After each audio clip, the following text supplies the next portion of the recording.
Thousands of years ago, people gathered in Chang'an from different directions, carrying spices, gems, beliefs, and craftsmanship. This road, we call it the Silk Road.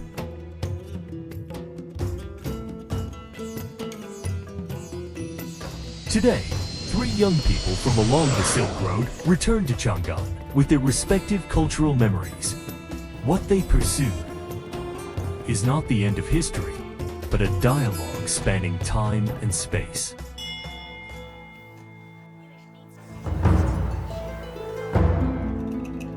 The first stop of the dialogue is frozen time. Every cultural relic here is a code waiting to be deciphered, and they just hold the key from their hometowns. For John Lee Lai from Cambodia, the pursuit starts from the Lotus Throne, that stone-carved lotus blooming in Chang'an, via the maritime route from the other side of the Indian Ocean, is quietly blooming on the base of the Tang Dynasty Buddhist statues in the museum. So earlier I just watched the video over there, and they talk about like the Buddha, and I can see like something similar in my country. So the statue and the Buddha is on top of the lotus flower. But the difference is in my country, we follow, I don't know how to say in English, but we follow like a Hanayin, and in China, they follow Mohayin. So this is the key difference. But overall, we are very similar. For Balone from Tanzania, the clues lie in the texture of the materials, the precious Tang Dynasty Sasanian-style glassware, and African imported agate beads collected in the museum silently tell the 1,000-year legend of maritime trade.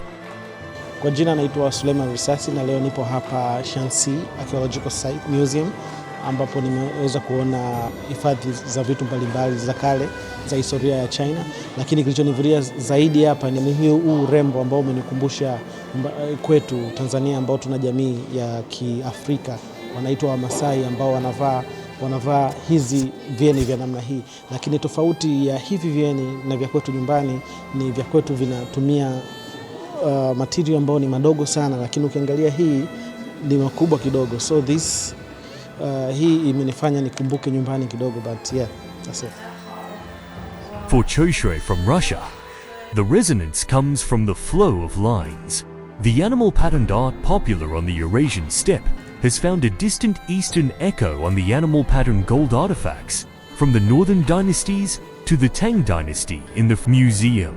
Здравствуйте, меня зовут Анастасия, я из России, и прибыв сюда в музей Шаньси, я посмотрела на эти лошади, и у меня такое ощущение, будто они похожи на наши лошади, именно как формой, и мне кажется, даже немножечко цветом.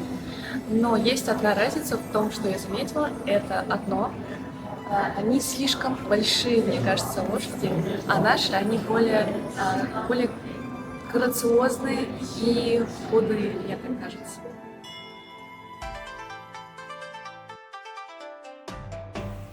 If restoration is to restore fragments to history, then creation is to weave imagination into the future. From the clay of the Terracotta Army to the bits of code, craftsmanship has evolved over the years. But the original aspiration of humanity to ask what is eternity has never changed.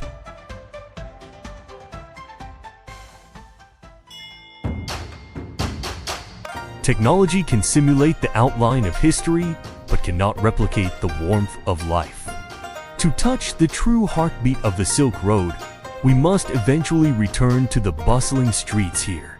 The exchange of civilizations has never stopped.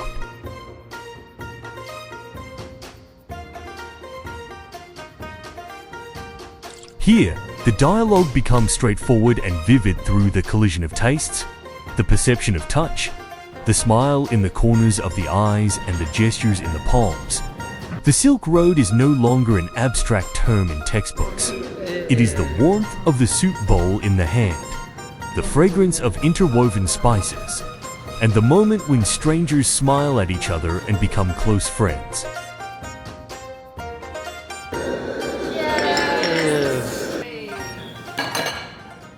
Individual discoveries will eventually merge into the collective memory of civilization.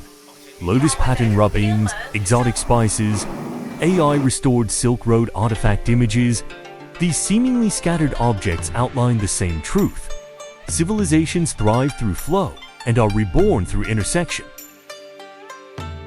Chang'an was once the end of countless journeys. Today, it becomes the starting point of new ones.